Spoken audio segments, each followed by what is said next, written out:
who is the medical director for WellPath, and we as a state and DOC contract out with WellPath to provide healthcare and mental health care to our folks who are incarcerated. And the topic for this morning is really talking about the accountability project that is occurring in Chittenden County, and it does have some impacts on DOC and as well to WellPath. And it's really important for us to know what those impacts are. And also in particular, if there is a goal possibly to extend this type of accountability court to other counties, it will have even more impact on DOC. And I don't want people to forget, yes, we're trying to take care of the backlog in our judicial system.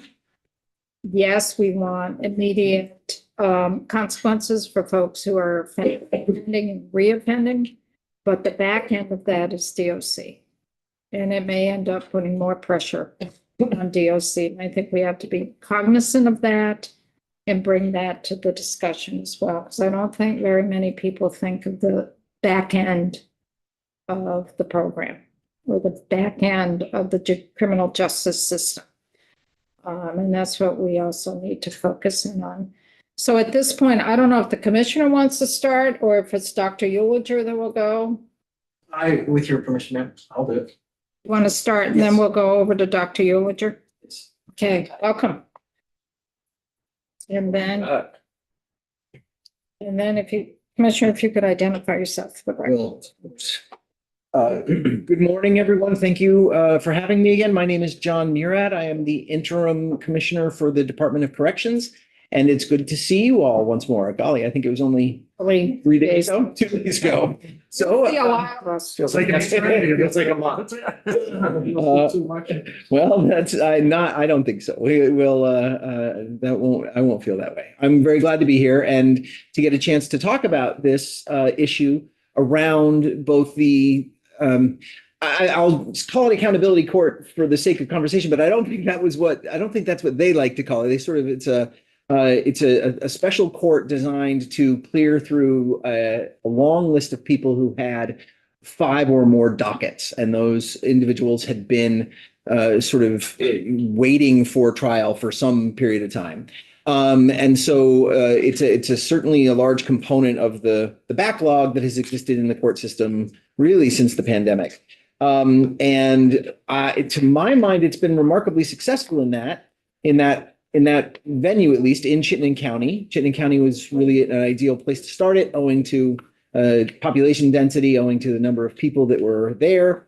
And DOC played a role in the creation of the court from the beginning, when it was being discussed in the governor's office, and when the governor's team really contemplated it and conceived it with the clear collaboration from both the courts and from the state's attorneys and sheriffs, and from other entities as well, because it really did end up being a really large sort of full court press in order to accomplish this Burlington 14-point plan, as the governor's office calls it.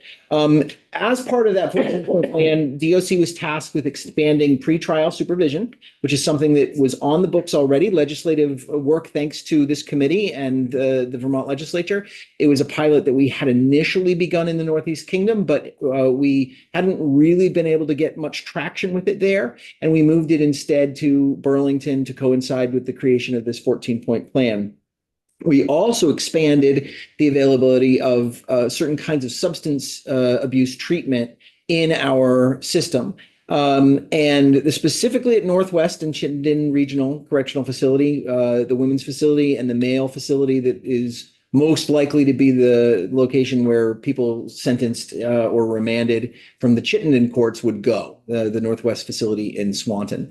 And so those two were sort of the first places, but I want to draw a distinction that this is not about the so-called accountability court. This is really about us developing a new capacity for treatment inside the system that will be applied to anyone, because we weren't using this only. In other words, as we develop this new capacity, it is not limited to people who come to us from that court. If a person, every single individual who goes through intake at a Vermont correctional facility has a certain number of assessments, and they're done in certain amounts of time. Within 4 hours, they get a medical assessment. There's a mental health assessment that occurs within 7 days, other kinds of assessments as well, a dental assessment that happens on day 30. This is a new component of that assessment, and it will be applied to anyone coming through who meets the needs as determined in the preliminary medical assessment of having additional capacity for substance use disorder treatment. And so it's not merely folks who are being sent to us by that court. The court itself has been pretty successful. It's worked through more than a third of its docket. It found resolutions for a number. It's anticipated that there will be additional resolutions made prior to the end of the court, which comes at the end of this month, winds down at the end of this month, and will be over in early February. And then the Chittenden County State's Attorney will absorb some of that role, and it's in flux how that will happen, and that's outside my expertise or purview about what will happen. Will it be a judge assigned for half a day twice a week, or 1 day a week? Will there be a single state's attorney, a deputy state's attorney from the Chittenden County State's Attorney's Office? I don't know the answers to those things, but the idea is to try to continue some of the, I think, effort and success that's been realized by Special Prosecutor Zach Waite and the special court. It has not created a tremendous burden on DOC yet, in the sense that these are sentenced people. They were in the court system already. There's not an additional group. Are they being pushed through more quickly? Yes, but that is to everybody's benefit in the end. Does it contribute somewhat to the disparity of sentenced versus detained individuals in our system that I discussed in our meeting 2 days ago? Yes, some of these folks are detained, but the truth is most are sentenced that have been sent to us. In other words, they take a plea at the court owing to the additional speed and pressure of relatively immediate accountability, and then they are sentenced. I think 10 or 11 have been sentenced into our custody, but a number have also ended up in our supervision. So there is an additional burden of supervision.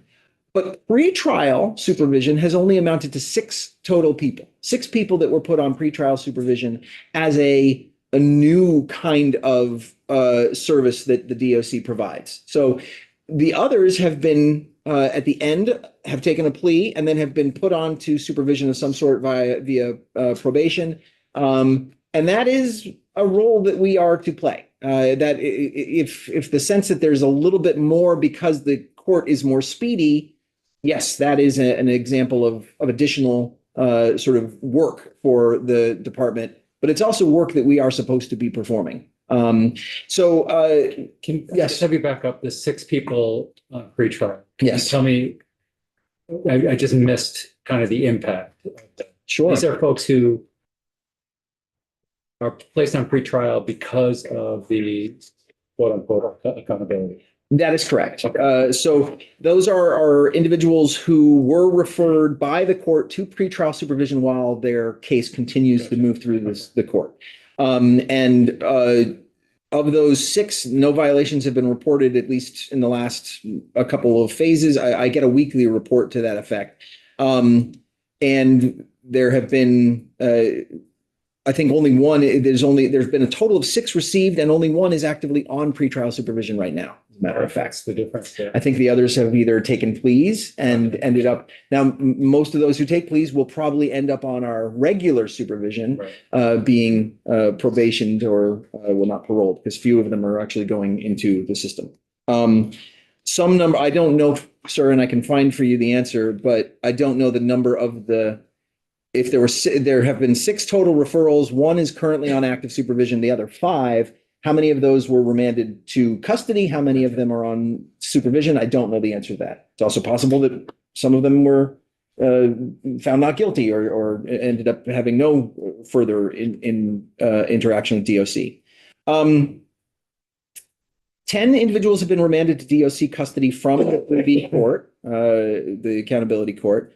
And right now, there's no direct process for those courts to refer someone specifically for a American Society of Addiction Medicine assessment, the ASM assessment, which is the new kind of assessment that we're going to be doing as a component of this treatment program.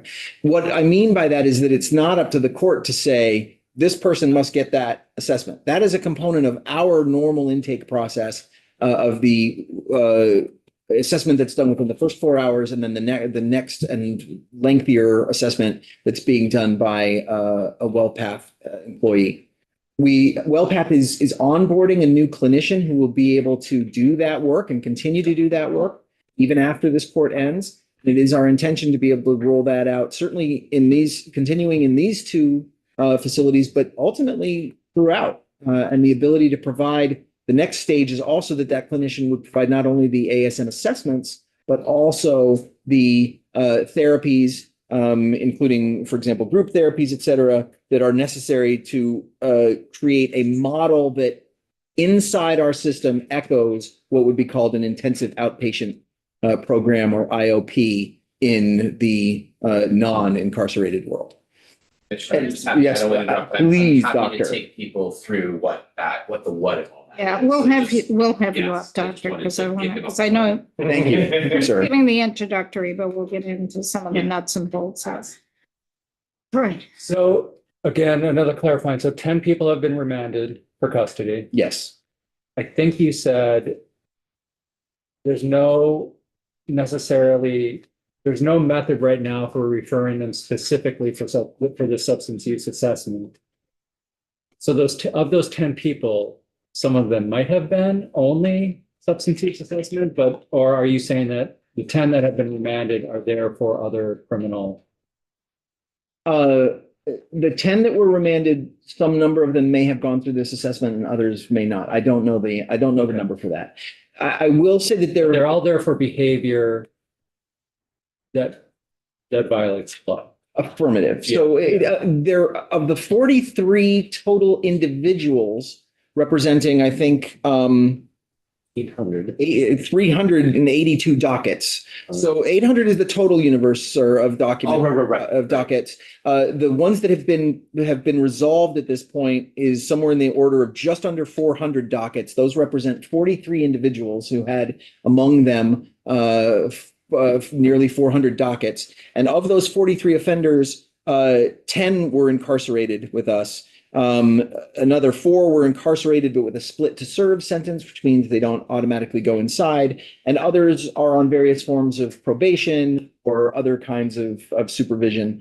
And there were some that were ONH that were determined to need an order of non-hospitalization instead. But of the 10 who went into custody in a facility, I don't know how many of those have been assessed to be candidates for this next level of treatment. Okay. And while we can make assumptions that a significant portion of the 43 probably have either substance use conditions or underlying mental health conditions, I don't know the numbers for that. And I think a component of this too is that as much as AHS has embedded service providers in the 3B court in order to make assessments during the trial phase, when it comes to the sentencing part, it ultimately goes back to DOC to be the determiner of who's going to get what kind of treatment. Average length of sentence on those 10, do you know? I do not know that, but that is, I can try to find that information out for you. So those 10 that are incarcerated, they've all been sentenced? Are there any detainees in that? No, so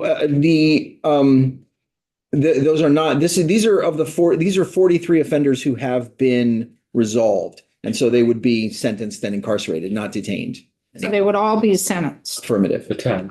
Those 10. The 10. Those 10, do you have any detainees that come from the court, the accountability, the 3B court? Understood. I don't know the exact number of that. The majority are not remanded to detention. They're placed under, as I said, we had the 6 that were under pretrial supervision at some point, Right. rather than being sent to detention. I don't know the number that were, for example, taken from the court prior to resolution and sent to a facility to await that resolution. I don't know that number. We are talking about misdemeanors, not felony crimes. These are misdemeanors. No, I believe it is all types. The dockets are made up of all kinds of crimes. Isn't it mostly multiple misdemeanors? Well, that is why they wouldn't have been seen already and why these dockets would have been allowed to accumulate. Right. Because multiple misdemeanors. But it's not necessarily only. Technically, Troy, was that like some felonies had snuck in there or something? That was the reason. Yeah. It's true. If you had 5 major felony dockets, you would not have been on this list. You would have been seen. And so you had multiple assaults and a shooting and a home burglary with a person present. You would have not ended up waiting this long. These are generally lesser crimes, but not all. So when the 10, they're sent to be, they have a sentence and they're sent to either, right now you're seeing this at the Chittenden facility or the St. Albans. Yes, So it's coming from the Chittenden court. yes. Do they in booking know that the person has come from this enhanced court? From the 3B? I don't believe so. It might be somehow noted in the paperwork, but I don't believe that plays any role in what ends up happening to the individual. I don't think there's any different intake process, nor do I think on some level the intake, the correctional officer doing the intake cares. So I think they follow through the same exact processes. And I just want to be clear here, there's no order from the court for those folks that they need to be in an enhanced substance use program at all. There's no direct response from the court or indication from the court, or is there? That is the case that, as I understand it. In fact, I think the court has been reluctant in the sense it doesn't believe it's got the authority to actually mandate that if going to DOC. The DOC ends up creating the determination of what treatment, et cetera, is needed.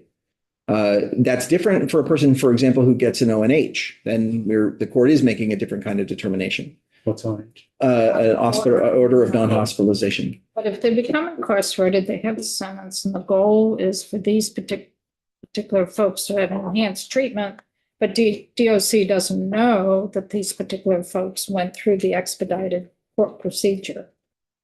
But DOC Kind of provides. put you hands behind your back because you don't know, so you've got to do this for everybody.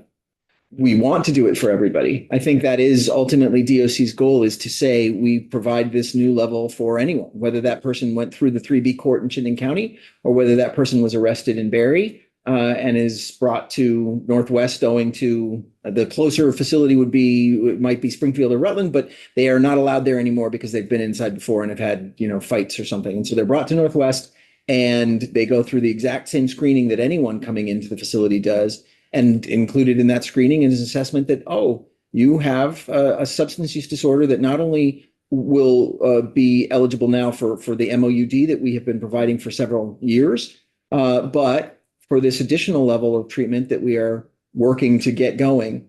And again, I don't want to misstep or put my foot in my mouth, and I'll leave that to the doctor. Put his foot in his mouth? Quite me. I think he's more familiar with anatomy than I, and I'm sure he will avoid that. So wait, you're telling us you don't know where your foot is? I don't. I'm not entirely certain. So right now, for the accountability court, the focus is Chittenden County and St. Albans, where the folks are going. You're hoping to beef up the MOUD program to be more, I don't want to say inclusive, but to be more expansive in what you're providing. Well, I don't think it's beefing up the MOUD program. That is a program in and of itself that we will continue to deliver as we do right now. I think that this is about an additional level of treatment that enhances what MOUD allows. MOUD provides a symptomatic break for a person by ameliorating symptoms, and then the new treatment is something that gets at the reasons for those symptoms. That is as I understand it. But again, I should probably be cautious. Right. So I know when we put in the MOUD program, Matt, at that time, we were very clear that we wanted it to be modeled after what's out in the community. We didn't want to offer more than what was in the community. We didn't want to offer less. We wanted it to be the same. So are we going down the path of offering more to folks who are incarcerated than what's being offered to folks in the community? Or is it bringing it on par?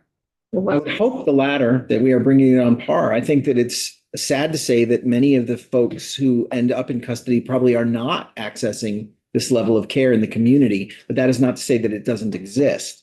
And I also want to be clear that I believe the doctor will confirm, there's certain aspects of care in the community that we cannot replicate inside. And therefore, is it the same or identical? I don't believe that one could say it is identical in the sense of making a definitive legal statement. This is identical. There are necessary differences owing to the custodial setting, owing to the availability of certain kinds of, in a hospital, there's a lot, there are many more specialties that are immediately available to provide service. That is never going to be the case inside a facility, even as we build up capacity and onboard additional kinds of clinicians, et cetera. But our goal is to provide something that echoes what's available in the community in a best case scenario. Is that more than an individual who has been arrested, prosecuted, sentenced, and sent to us might have gotten otherwise? Yes. So I'm remembering when we first rolled out MAT, MOUD, however you want to frame it, there was a lot of pushback from the staff in thinking they were coddling inmates or giving them something to keep them addicted, that whole gamut. If you're going to be beefing up the MOUD program, is there thoughts on how to work with our correctional officers, how to work with staff within WellPath, that they would be more aware of the reasons why and not have the stigma that some of them may have? Is there any thoughts on that? Because when it rolled out, there was quite a bit of pushback from the staffing. Yeah, no, that's a terrific suggestion. I actually think that for some officers who have concerns around whether or not, for example, MOUD is being used by those who perhaps don't have all the opioid addiction symptoms and therefore might use it in a way that is not the same as a person with a really deep opioid addiction. I think the notion of having an additional layer of treatment in which one must participate, not must, it's not a mandate, Right. but in which one would participate would probably be helpful in saying a person is not mimicking symptoms in order to get a dose of bupe who does not need it and is therefore using it to get whatever effect it has on someone who doesn't have substance use disorder, because they also have to go through or are being encouraged to go through a process that really wouldn't be relevant to them, which is a level of behavioral therapy treatment and group discussion. I think it would probably minimize the likelihood of people making statements that are inaccurate about their own substance use disorder or lack thereof and hiding that lack thereof in order to get bupe. I think it would make it less likely if we were to roll this out. And I believe that is, but the idea of communicating that to staff and making that understood is a really great note and one that we should take a whack at socializing. There's a lot of pushback from that. And Troy has a question, but hold off for a second, Troy. So if you're going to be expanding, if you're thinking of expanding the program, is there any change in state law around the MAT, MOUD program that would need to be updated?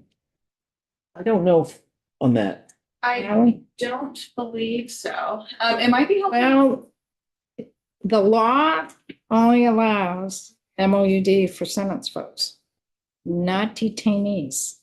Okay, well, in that case. And we wanted to update that last year, but I didn't have enough votes in the committee to get it through. But you've been doing detainees. Yes. We detox detainees the same way as we detox somebody who's sentenced. Again, insofar as the intake process and the assessments that are done, it's no different. I think the issue here would be if there is a certain level of treatment that requires a certain amount of time, how, do we put a detained person in that or not? But then again, a detained person, there's a range of detained persons. There's detained persons for violent crime who will be with us for a long time, and there's detained persons who will be with us for 3 or 4 days. And so they're simply not going to get the next stage of the treatment if they're with us for 4 days. They'll get that initial intake. They might even get the assessment, which might help them to understand, yeah, I do have this issue and I need this treatment, but I'm not going to get it here because it's Friday night. I've been remanded. I've been sent. I'm assessed. Monday morning, I get arraigned and I get released. We have some questions, Troy, and then Will. Any movement or changes on using injectables? I have not delved into that discussion, so I don't know the answer. He doesn't have his feet under him totally yet. That's fair. I don't know, as we've determined, I don't even know where they are, so. Tight. Oh, great, please. For the record, Haley. Haley, I'm sorry. Director of Communications for DOC. We have not further explored injectables. The greatest, and I'll let you speak to this too if you want to add, but the greatest barrier right now is the cost. However, with the 1115 waiver now in effect, that might potentially be an option for some individuals who are sentenced. But later, right? When Closer to Yeah. release. when they're close to release. Yeah. Yeah. Oops. And- Did we ask for this last year? Do we know what the cost is? We did. Increasing cost? $1,000. It's 1,200 a pop. We've calculated it before. I don't have that figure right off the top of my Okay. head. Yeah. Just Substantial. calculate that. It is substantial, yeah. Will? So actually my question first was going to be about injectables, but my other one going back to the sentenced versus detainee population for the MOUD. So you're saying right now you do offer the detainee population MOUD. While they're with us, yes. Okay, is there a certain timeline that they have to be in the facility for them to be on that program? Only long enough to be there for a medical cycle, to have gotten the assessment that they need it, and then be there for Medline the next day. So that's the only issue. And some people never get to that point. The assessment is, it's conceivable that you brought in at night, and then it's not a Friday night, it's a Tuesday night. You're brought in, you're assessed, but you go to arraignment the very next morning, and they release you from arraignment. So you never actually get into our system Yeah, and of treatment. And so I think reflecting back on where we were last session, I think that was a lot of the concern was how can you guarantee that if you start someone on an MOUD program Mhm. while they are a detainee and they are released, how do you ensure that that continuum of care? But what you just said a minute ago, and I wrote it down, was that they are similar levels to what are provided in the communities. But do you all, when you start someone in the facility and they do get released, do you ensure that they are receiving that community care once they begin it in the facility? The doctor's nodding, and so I'll leave that to him. We've addressed that in statute. Yeah. For reentry, and I think it's the same for detainees as sentenced. So, It is. Yeah, Okay. we did that a few years ago. okay, so then here's my next question. And I guess this would be more for Dr. Uliger. What exactly, because I remember us discussing H32, what exactly is being requested of this committee that would change your process right now? I don't know that there's much that is being requested at the moment. That is accurate. There's also a distinction between the treatment that we're expanding, and I'll let Dr. Uliger speak to this, and the MOUD program. So we're not actually expanding the MOUD program right now. It is something separate. We are creating a new kind of treatment within the range of treatments that we provide. And it's associated with MOUD, but it's not an expansion of MOUD remains a distinct process, which is the distribution of medicine to ameliorate substance use disorder and its symptoms.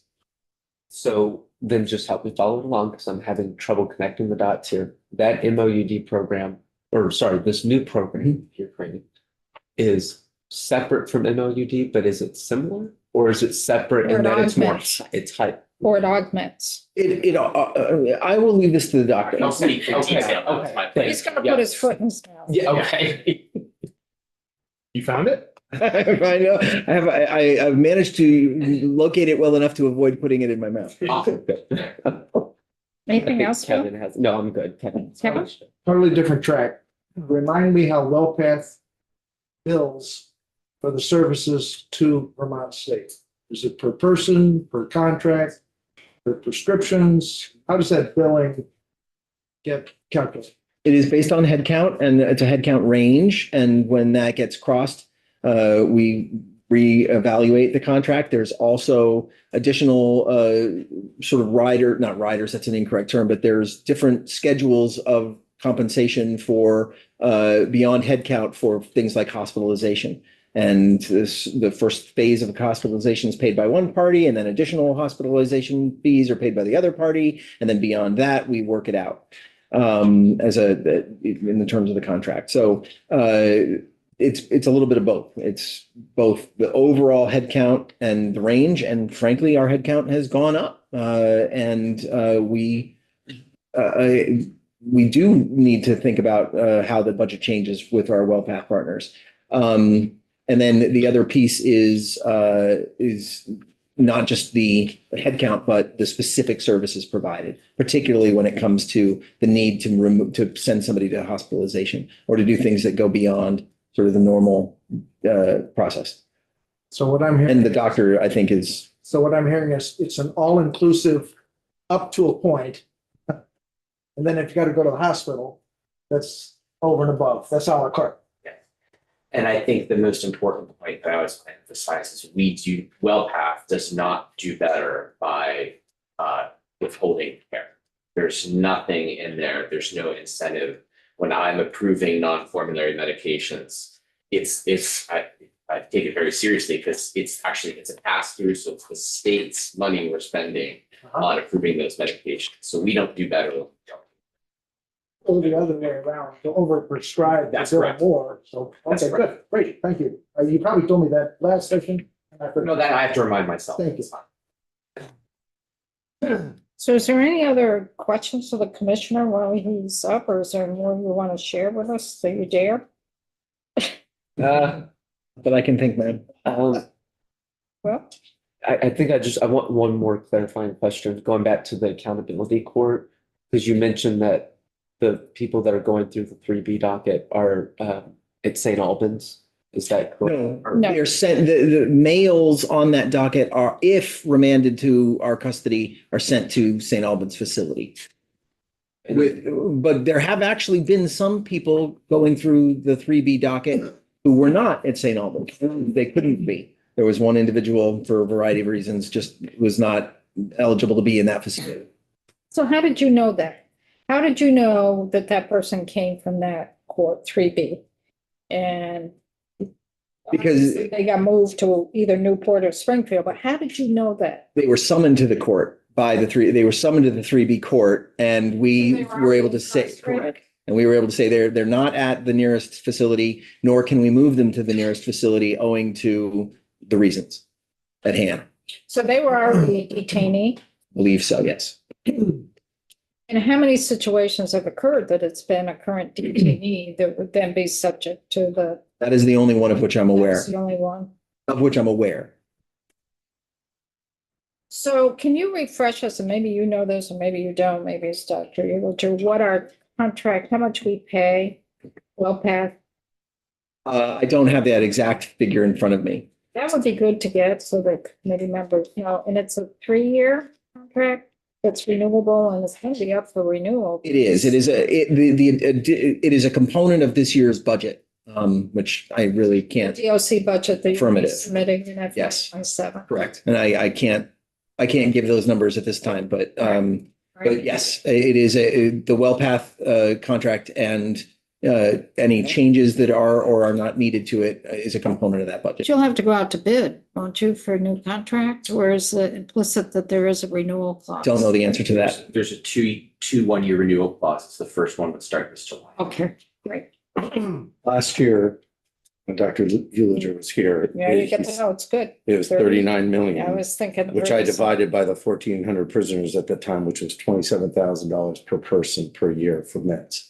Now, that was based on 1,400 people. We're up from that number. They're at 1650. Yeah, that's the number we were talking about last year at this time, a week 39 later. million. But that's what you said to us last year. So You can subtract from that the 150. I don't believe WellPath provides the care for those who are in Mississippi.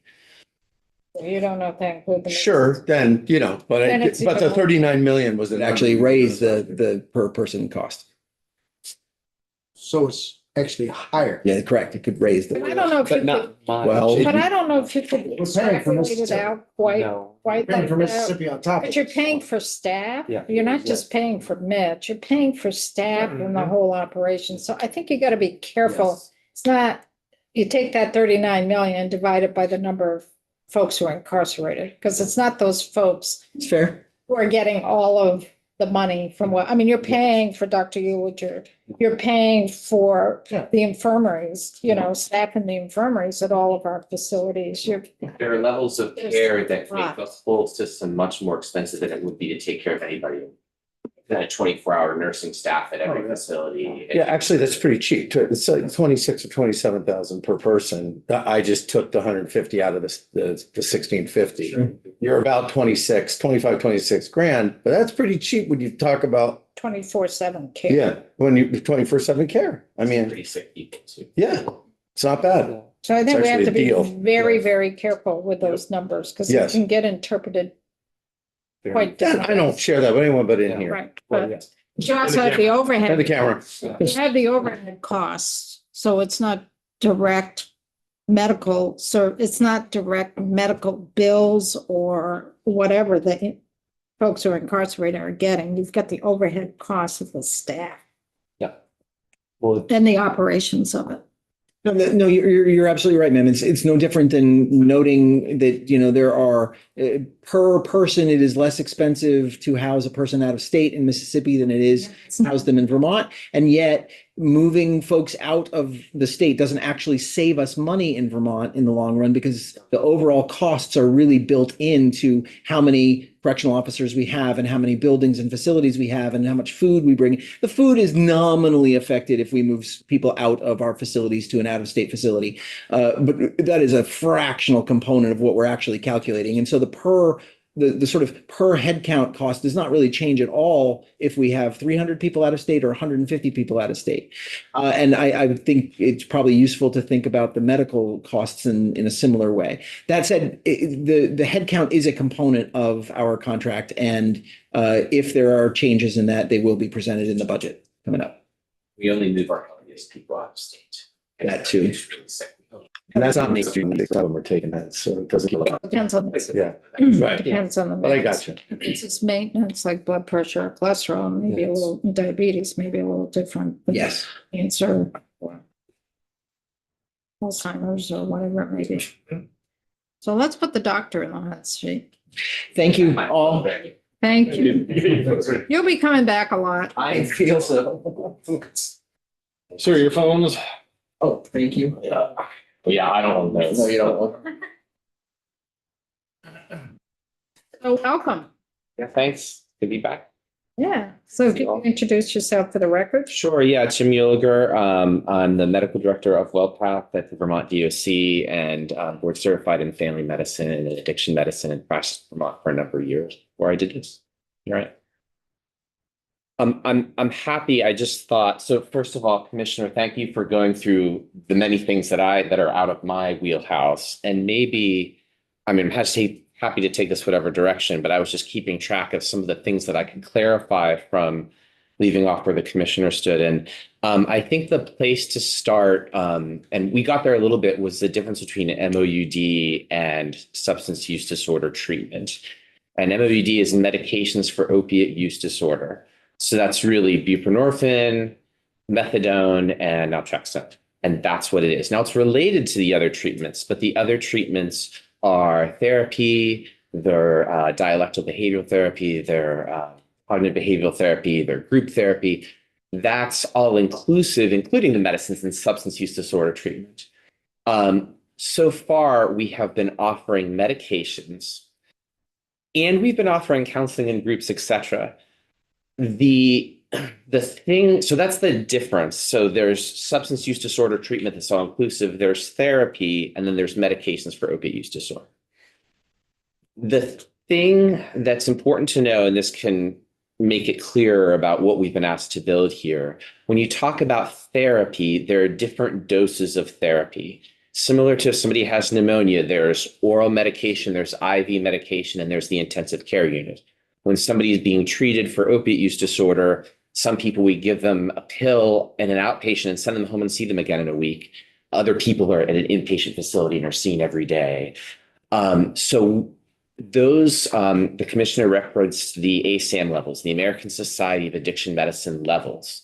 There's, I meant to bring the book. I don't have it, but I can speak to it. It's a big book. There are several different levels, 1, 2, 3, 4, 5, and there's 1.1, 1.2, 1.3. Right now, we really offer, before this enhanced SUD treatment, we offer really level 1. And level 1 is where we're giving you medication and you have access to some groups and therapy. As the levels go up, it's an increase in contact hours with therapy. And they can be pretty intensive. I think it's 9 to 20 for level 3, which is what we're asked to build. And I should clarify here, I have expertise in medications for opiate use disorder. I can speak to some of the therapeutic things, but those are my colleagues that do that. So if we get into the weeds on therapy, while I certainly interact with it and have opinions, I can't speak to the nuance of some of that. So if it's 10 to 20 hours, you have to bear with me. Is that per week or per month? Per week. So it's very intensive therapy. The goal is to get to level 3 Absolutely. with that. Yes. Ooh, And that's a big, it's a big lift. it's a big lift and it's being done very quickly. I have no problem with that we are asked to come up with something within a month or 3. If somebody approached me, this has never happened, but maybe one day somebody with plenty of money to spend would approach me and say, hey, let's set up something to do something good in the community. I would say, okay, what do you think, in a year or a year and a half, right? This was 3 months. So if, as I discuss it, it sounds like it's under construction, it's because it is. And Secretary Samuelson challenged us to roll something out that's a minimum viable product, was what she said. And that's what we're doing. So if it sounds like it's under construction, it is. I agree. I am thrilled to death to have potential access to ASAM level 3. The reason is, for exactly as Commissioner and the chair were discussing and others, that it was a very big lift to convince some people that medications for opiate use disorder are a good idea. I can tell you very clearly, and whenever I am seeing a patient face to face, we'll make it hopefully apolitical. Hey, you had a heart attack. We want you to have another one. Well, I don't want to take 6 medicines. Well, I think you should, but here's the most important one. Here's the next most important one. Here's the ones with data to save your life. Okay. When I'm having that conversation about buprenorphine with somebody, this is the one with lots of data to save your life. So I'm not trying to be on, whether people believe in it or not. People ask me, would you believe in it? Well, I don't believe in it. There's data. There's reason. That's why we use the medications. That being said, people make silly choices with their buprenorphine. They sell it, they give it away, they don't take it the right way. And that gives people, including myself, makes people cautious. In previous iterations, you would be punished if you did the wrong thing with your medicine. We take it away, we reduce the dose. That's a problem, because then the national guidelines say when somebody does the wrong thing with their medicine, now, of course, if you're really doing something criminal with your medicine, that's different. But if you are undertreated or if you are making poor choices because of your disease state, the right thing to do based on national guidelines is to increase the dose of therapy and monitoring of treatment. And we have traditionally not had an increased level of surveillance to give to people. So I'm very excited about the possibility of increasing that. So the question came about is this more or less than what we've had in the community? And I think there's some relativity to that question because the people who are in our facilities by nature have more severe disease than the people in the community. So if you're thinking about, well, are we going above what the community is able to give. I'll tell you already, for psychiatry, you have better access to psychiatric care in our facilities than you do in the community. And not that we shouldn't have access in the community, but as it should be, because that's where people really need it. We need to be able to save lives. So I think it's a challenging question. I still think all in all, we're a little bit below what we have in the community because of some of the resources, including injectables. I mean, if we were at par with the community, we'd have a long-acting injectables. So we are asked to build this option for this ASAM level of 3 care. And we're doing it. It's not fully in place. There's this question of who gets assigned to this. I want to be careful because a lot of the pretrial stuff I'm not expert in. People come in and we treat them. There's been some efforts to communicate with the court, and I also would not. I would misstep. I would totally take my foot, which I know exactly where it is, and run. So is that clunky? Yes. So there were 2 other things that came up that I wanted to bring up. The evaluation. So I just want to add some nuance to what the commissioner said, which was I was very impressed with your medical knowledge is better than the correctional knowledge, but we do an evaluation on everybody. What we're not doing right now is an ASAM level of care evaluation on everybody. So that's a little bit of a different thing because guess what? We've only had 1 level of care. So while we say, hey, are you having depression? Have you had trauma? Do you have anxiety? Do we need to give you these therapies along with the medications for your opiate use disorder? So we absolutely do that. The additional evaluation here, and the question is who gets that evaluation? And I don't have a clean answer for you right now, but I hope at one point everybody will get to have this if it's appropriate, is that ASAM level of care assessment. Right now, our director of reentry and recovery services is doing them because we don't have anybody to do them until Monday, and then she's training that new person. So that is the nuance, not that could be available to everybody. Right now, it's only going to be available at Chittenden and Northwest. It would be really nice if that's available everywhere. And I'm going to aspirations here. I would like it to be like, gosh, this person has been noted to be diverting their medication 2 or 3 times. They might need a higher level of care. No matter what facility they're at, that would be a very good place to be at.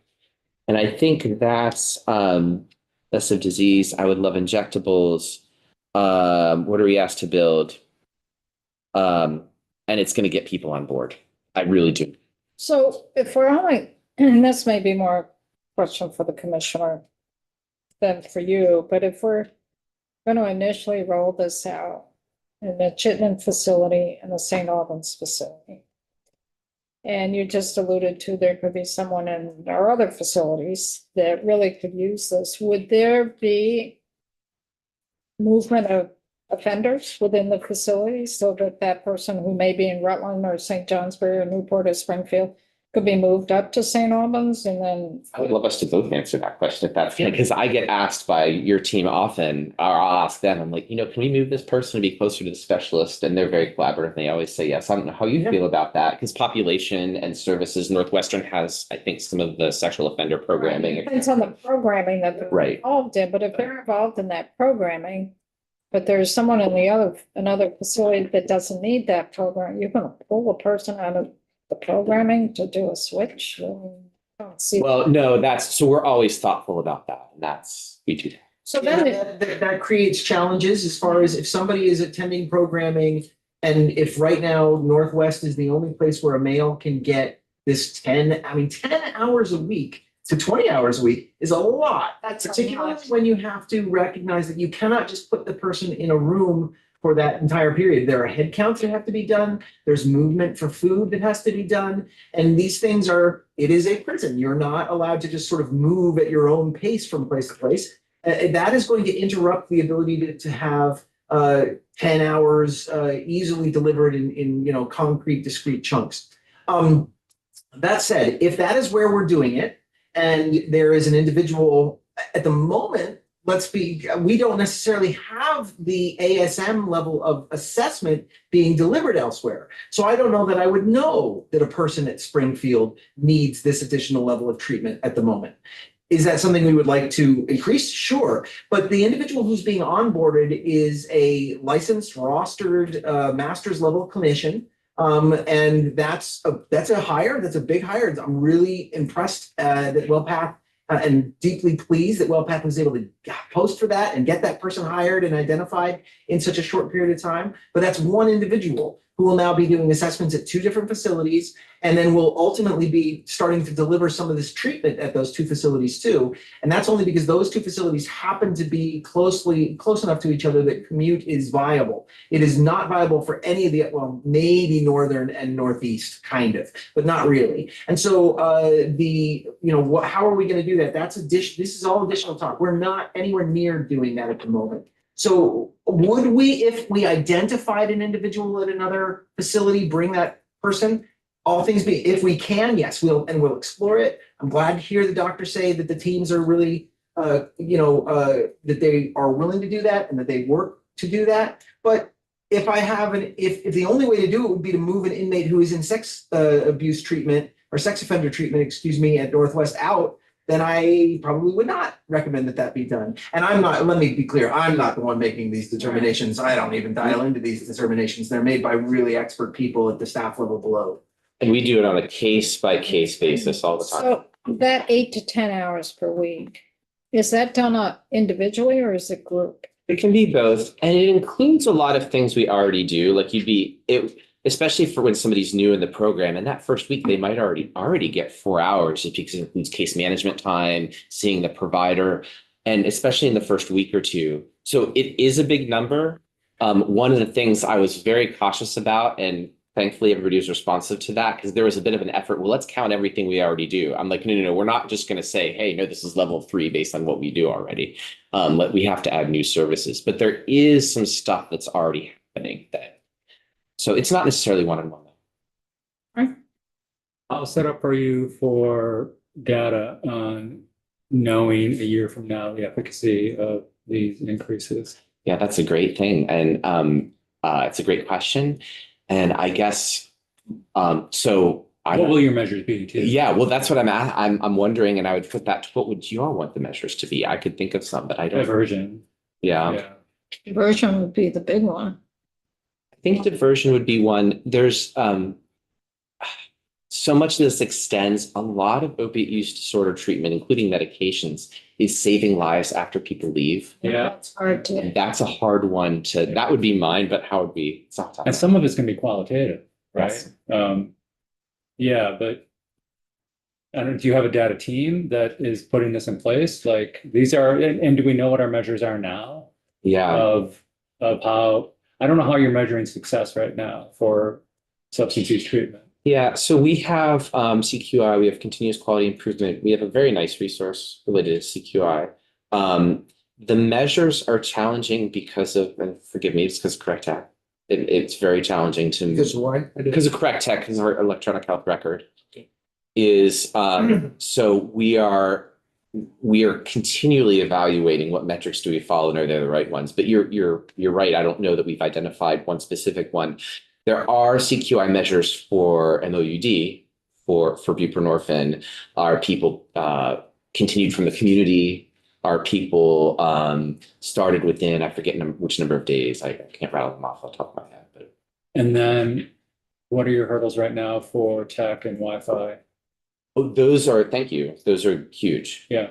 So in the spaces that we've identified at Chittenden and Northwest, they're not wired with WellPath Wi-Fi. Yeah. And so we can't do the evaluations in certain places. And it's we've had problems and I take this with a grain of salt because I don't know the specific, but getting to be able to do tablet evaluations and segregation and et cetera, there are considerable IT barriers to doing that. What do you mean by WellPath Wi-Fi? Yeah, so there's a DOC and there's a WellPath. There's different. They're different because it's medical. Here because of what you're. HIPAA. Yeah. Yeah, It's yeah, that's the question. So is there any thought, we've heard this over the years with corrections, that corrections provides services such as substance use disorder treatment. there might be a higher likelihood that people will be sentenced to corrections to get the treatment because it's not available out in the community. Has there been, and we've heard that for years. Ah, The DOC is always reluctant sometimes to provide these services because they're afraid more folks will be sent to corrections. So I can only give an opinion. It's an informed opinion, but it's not a substantially evidence-based. I think that's where your sickest people go. And I think that's not a good reason not to offer treatment. That's my opinion, you know, if somebody personally. I think we need to offer it. Buprenorphine is much more widely available in the community than it is than primary care is. Like we have a really nice medical community. Buprenorphine is much more easily available than it was a decade ago. I mean, it's so those services are available.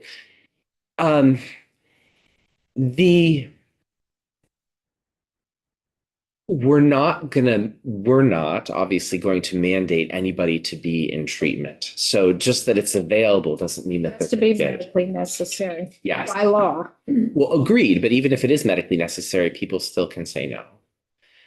So just because it's there and available, they're more likely to get it, but we're not going to insist on it. So I think we would never say like, well, we're not going to give insulin to a diabetic in an intensive care unit because they shouldn't be because then they can get it for free there or something. It's just that's how I think. If the answer is different, that's fair. That's my point of view. If I understand all the great information you've given us, we're currently providing ASM 1 level to almost all. There is opportunity for ASM level 2, but the person has to be incarcerated a longer period of time. Otherwise, you can't even offer it to them. No, it's all level 1. Okay, it's all level 1, so that's fine. But there's actually up to level 3 that's been defined someplace, or you're trying to. We're trying to build level 3 Okay, at Chittenden in the Northwest. okay, so, and once again, this is layman's terms, but level 1, you assess the needs of the person. If there's an immediate obvious, you try to provide that for relief and recover and. It's based on that. Oh, I'm sorry, please. Well, and you correct me, but I'm just trying, level 2 might start getting involved with therapy and group discussions about why you're finding yourself here. Level 3, you might get psychiatrists and psychologists and all these other specialists involved. I mean, the level of care is going up depending on the level. Yep. I guess I'm wondering if, this is crazy, but maybe level 4 would be, you're going in, they physically don't need drugs, but they're psychologically broken and they need to be helped. And then level 5 could be, you get through all of those and then you're helping them have a skill, someplace to go to live, maybe a job, maybe insurance. My point is that this elaborate process to help people actually get out of the bad situation they're starting in would be lovely. It's pie in the sky right now, but I would see that that's what we would eventually love to be able to do, because there's more opportunity to get better when you're incarcerated because you're not distracted by everything else. And if we were providing the right help so that they don't just go out and fall right back in the same hole again, Yes. that would be wonderful. You're bringing up several points, and I can which are good. The stratification level 1, 2, 3, 4, 5. Obviously, there is one. It's a little different than what you outlined, because all of the things that you outlined are actually available in level 1. You can see a psychiatrist. You can get therapy. Okay. We help you get a job after, or I don't know. That's not ours, but we do some skills coaching, things like that. That's all level 1. The change in level 2, 3, 4, 5 is around the dose, like how much time you're spending every week. Okay. And then there's aspects of it being residential. We're already residential, right? And to your point, there are some things that make recovery in prison easier because you're fed, you're housed, and etc. There are some things that make it harder too. Yeah. Right, because you don't have some of your supports, etc. So, but we have this very flat system right now where it's hard to escalate. I don't have anything to escalate to. And I would love to say, gosh, that person's really sick. Can we please, instead of letting them just fail in level 1, can we please have level 3? That's what I'm excited about. If I may clarify, the dose is not a medical dose necessarily of medicine. It's a No, dose of right. therapy and hours of time and all the effort that goes in the clinic. This is support. Yeah. I appreciate that clarification. And you would love to do something, but is it because you don't have the time or the resources to develop the proposal? Or is it, It was very resource intensive, so it's Yes. personnel and space. yeah, no, Those are I the two I things. appreciate that. That's my concern, particularly at So children.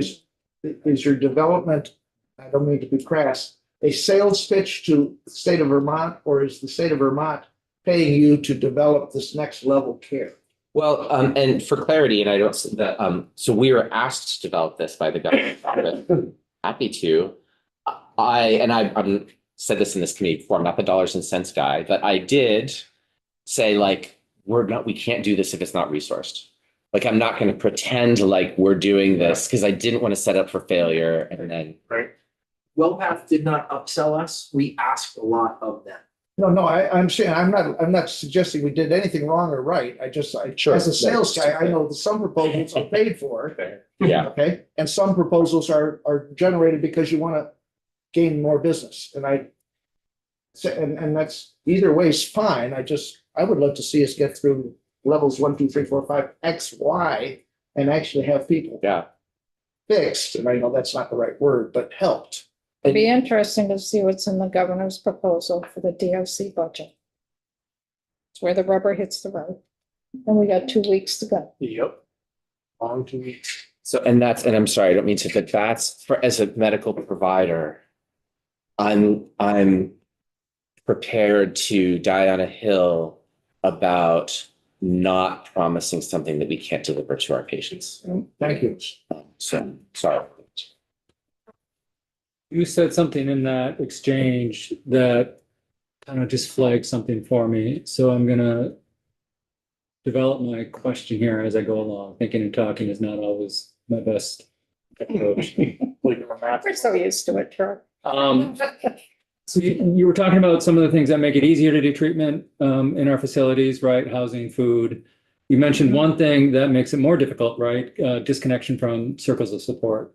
And we've tried to improve that. I think the Kids Apart program is a small little way in which we make sure the people that we house are connected to the people that are important to them. Here it comes, people. Talk to me a little bit about access to telecommunications, access to means of communication to those circles of support. Because one of the things we're discussing is the privatization of telecommunications in our facilities, and the limits that creates for people if they want to connect with people on the outside. How does that intersect with this world? Yeah, and so that would be a security and housing question more than a medical one. I'm curious to your medical thoughts on that, right? Well, Does treatment work better if they have more and easier access to the people that care about that? depends who it is. Okay. So if you imagine in our women's facility, and I'm going to be very generalized, but a lot of the people that profess to care about them have treated I them very agree. badly. Yes, I agree. So some of that access would be bad news. If they had access to their grandmother, who's been their stable support in their life, and that's the person. So from a clinical standpoint, that would be my answer. Yeah. Very.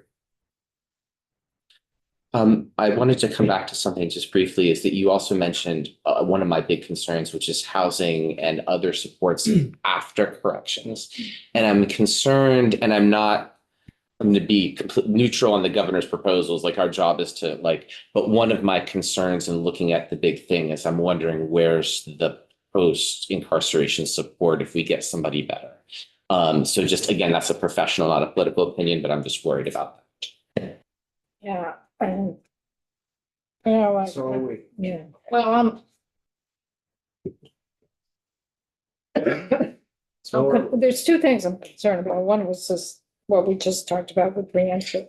But are we able to have enough space in our two facilities to provide this enhanced programming? Yeah, well, we've talked about that. We went to Northwest. So I don't know. I think a concern that I heard yesterday that was voiced, to just to fill my concern out a little bit, was that so both Chittenden and Northwest, the commissioner's team has been very like, hey, well, what do we need? How are we going to make this happen? There was an idea in early October that we would pretty quickly have 20 or 30 people in this program right away. We don't, and that's okay. We're building it. If space is sitting vacant for a little bit while the program ramps up, it's going to get eaten. And I don't know what this committee can do about that. But so, yeah, space is a concern. People have identified it. I don't know if I don't know what the future of that is. Space is a big concern. Well, not just Chittenden and St. Albans, but if it eventually expands to the other facilities, it's. Everywhere. To give you an example, at Northwestern, our current MOUD case manager at Northwestern does not have a place to do private assessments. He's using whoever office might not be in that day. And then sometimes he's meeting in Sallyports. He doesn't have a place to sit and do a private assessment. And that's a facility that we're expecting to do this. And that's nobody's fault it's just the space. It's the space we have. Yeah. So on the reentry piece, I know we have in law the WellPath. I'm just going to focus in on the MOUD. And now if you expand that substance use treatment, if you expand that, currently by law, you're required to give them enough dosage of buprenorphine or whatever to hold them over until they can hook in with a hub. That could be 2 days, that could be 5 days, and it's also up to WellPath to help make that appointment. So my question is twofold. How is that working? Is it working? And then if we have this other level, how can we ensure we need to update statute to include this?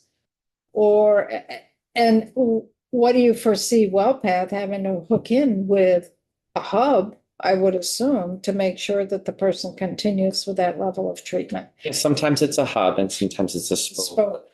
For this particular level of treatment, it's not necessarily an indefinite treatment. It has, it could be a 4-week or 3-month treatment.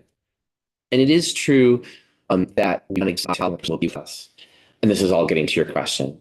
Because, for example, if you start to unpack the abuse you had as a young person, and then midway through that therapy, before you can put it all together again, you're released. It's bad news, right? So we don't want to do that. So the modeling is that this would be a program you would complete, whether it would be, 4 weeks or 12 weeks, and my colleagues would know better exactly. My concern, the biggest thing affecting, and I actually don't have the answer for how it has affected, my biggest concern right now about post-release access to medication is the exodus of Better Life Partners from Vermont. And so Better Life Partners is one of our community buprenorphine providers. Where are they located? All over the state. Yeah, I don't know exactly there. They have some local staff and they use some telehealth providers to provide it's a pretty low barrier system, which is good and bad. But they're leaving Vermont. And it has been much easier to get somebody an appointment up till now with a buprenorphine provider than it has a primary care provider. And that is likely going to change over the next, I can't remember when they were leaving Vermont. It was sometime, I think they're continuing their current patients through February, plus or minus, I can't remember. So I have a concern about the community access. Is there statute we need that would help us? Since you asked, it would be nice. There's some risk to sending somebody out with a lot of buprenorphine if it's going to take them some time. Right. And I keep that very there's some risk to not sending them out because and I've reviewed this Kenny before, your risk of dying from overdose in the first week after incarceration is something like 28 times that of somebody else. So it's very, very high. I have a hard time convincing my providers. Once we had somebody who couldn't get something for, I think it was 17 days. And they wouldn't write for 17 days. I wrote for 17 days. But if our providers had some protection, Who wouldn't write? one of my advanced practice providers at the site. So when you say you wrote, what does that mean? So I did the order Okay. because they weren't willing to take on the risk and Gotcha. I was. Okay. And I'm not trying to be, the reason I was is because the risk to me is higher if they don't have it. Right.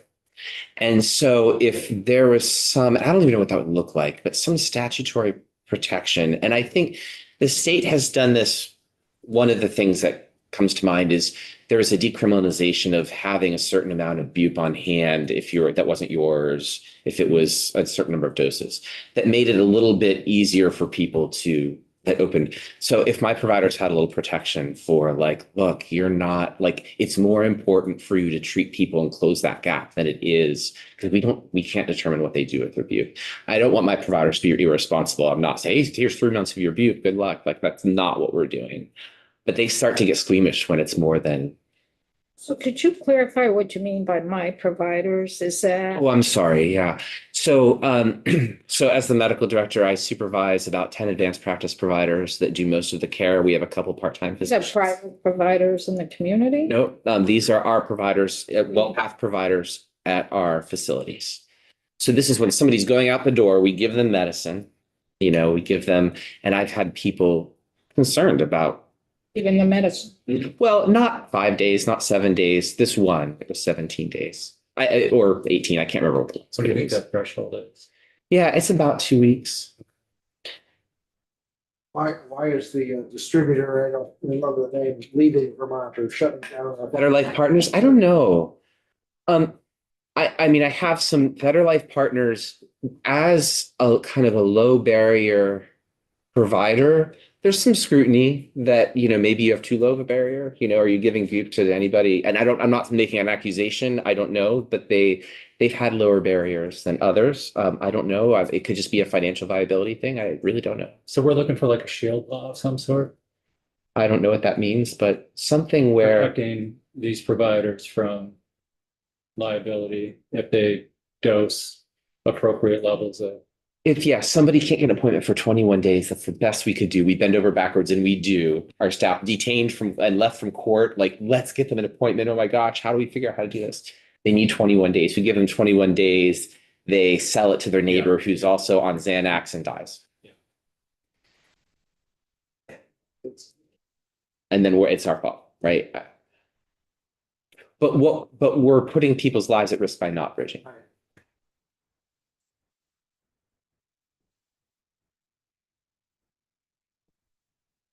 I have a question. What percentage of doctors are getting rich because they're overprescribing opiates? I know that's a ridiculous question, but it's hard for me to believe that doctors would do that. So I would think it would be very low. And I don't know how they could get away with it with how much focus there is on it. So I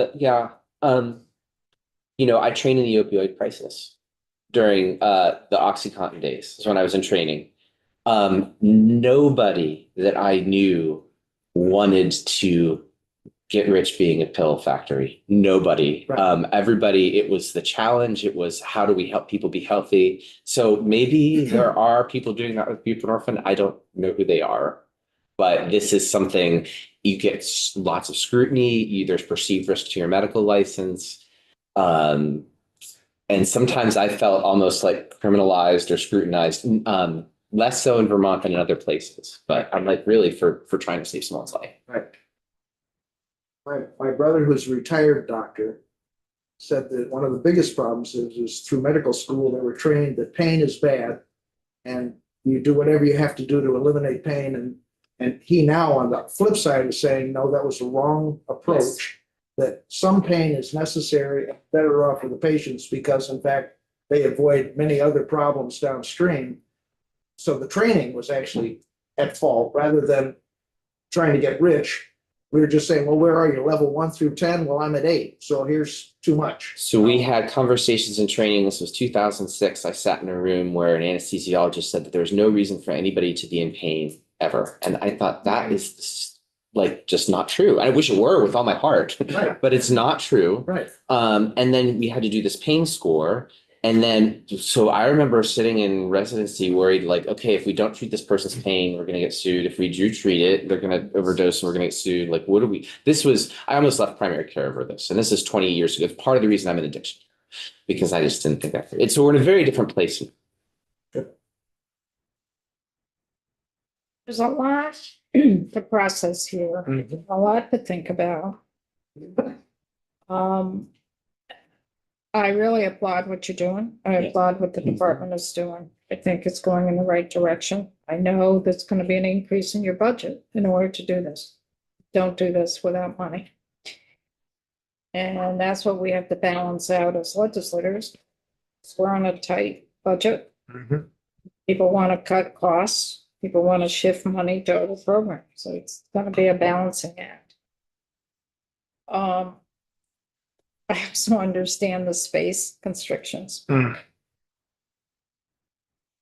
There's a couple of things going through my mind right now. One thing, before I forget this, is the Wi-Fi connection. I want an update from DOC, Agency of Digital Services, whatever it's called, ADS, ADS. ADS and BGS would all be a part of that. So the three of you, DOC, BGS, and ADS. I don't want to volunteer them to be, you may call anyone you No, wish, they ma'am. need- I don't because want they're to part of the volunteer them, conversation. but I'm happy to get that information. No, I'd like the three entities to testify before us to figure out where we are, because we did some legislation last year to really help DOC to access some dollars to start providing Wi-Fi within our correctional facilities. So that's one. They got money last year, right? Yeah, well, hasn't been expended and put in, because we're hearing that Wi-Fi is still an issue. So I want Got to it. schedule some time to talk about that.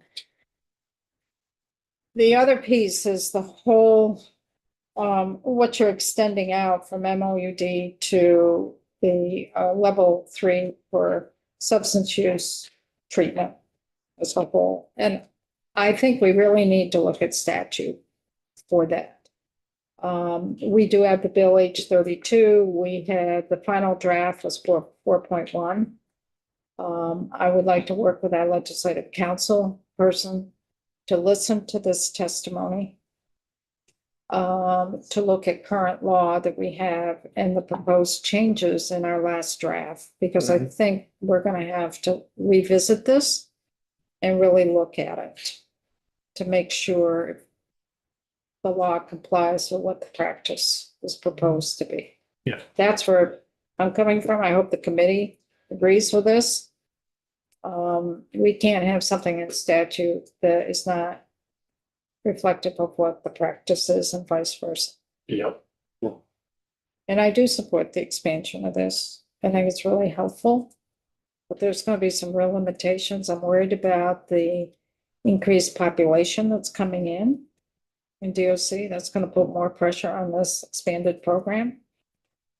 Also, there is a report due to us. It will be coming in February. If you folks remember, there was 200,000 in the appropriations bill for DOC to look at converting the old work camp up at the St. Johnsbury facility into a treatment facility, and how that would play into this. That will be coming in. So we've got some moving pieces here. And if we do expand, it's out of our bailiwick. It will be more in the Judiciary Committee and Appropriations Committees. But we'll be part of it, I'm sure, at some point. The expansion of this pilot project of the accountability court or the 3B court into other counties, that's going to be an expense to our general fund. That is not going to be done without some infusion of dollars. We took a judge out of retirement to do this. Now, yes, these dockets are in the court system as they are, maybe it's just a simple thing as reorganizing the court schedules, or maybe it isn't. State's attorney had a dedicated state's attorney that they pulled from Washington County. They can't do that for all the counties. And the Defender General has not come in and testified, but will. The Defender General right now doesn't even have enough staff to legally represent folks and having a hard time hiring folks. So there's a lot of pressures out there that will have to be addressed to expand this, and you expand it, it's going to put pressure on DOC one way or another. So I just want to voice that because it's going to cost resources. It's going to take resources. Can't provide, the buildings are there, but the building doesn't provide the service. It's the people within the building that provide the services. But I commend the department for doing this. But we also have to make sure that we fund what needs to be funded and that we update the law. Yeah. To make sure that it's reflective of what's really happening. And that would be something I would hope the committee would be willing to work on. 32, right? 32 is the vehicle. And maybe we start from scratch again. We got to find out what the current law states and how we do it. Because the current law doesn't allow you to even treat detainees. And that was one piece we're trying to correct last year. We need to stop, let us know, but we don't even know who they are. We didn't say. That's it. I mean, Path, you don't go into those levels. You don't go into those levels. Are they sentenced? Are they detainees? Did they go through this accountability court? You don't know who went through the accountability court, right? You don't have a clue. So those 10 folks who are currently incarcerated from the 3B court, you have no idea, right? Who they are.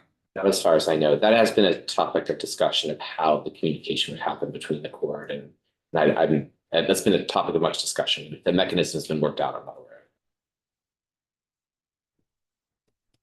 You know, those are layers that we're gonna have to get into. Does that make sense to the committee? Yep. Yes, ma'am. This is just a question about future testimony. I don't know when or even if it would be appropriate, but to hear more about the parts of the practice that you can't speak to as well. You talked about colleagues, who are actually doing the therapy. But also this program is being built and I know the budget is being built. Like when do we, and who do You have to wait almost to You the know. governor's budget Yeah, to see what's included, because they can't share too much. well, so the money, no, but in terms of what is going on or would go on or we want to go on, It's kind of, wait for the, yeah, okay. but it's kind of tied into what the governor's proposed budget. Yeah, fair enough. is. But then you would be able to recommend someone to speak to us about that. Yeah. I mean, that works. That's fine. I just don't want to put you in a position of having to speak before. But waiting is fine. I just want to hear that part too. Yeah. Yep. I think it's also important to have Tony Allen Yep. in as well for all these conversations. He's with the Department of Health and he's the opioid person there. We worked very closely with him when we established the initial law of MAT within our correctional facilities. I think it'd be important to have him in the room as well whenever we discuss this. And then he's a great resource. Mm-hmm. Tony's a great resource for that. So I'm going to reach out to Katie McGlynn. Katie was our legal person that did the initial draft. I'm going to encourage her to look at the video of this, YouTube. And maybe we can start somewhere on 32, H32, and see how we can start addressing what's going on. Anything else? Excellent. Will we finish? Consulting. Thank you, Dr.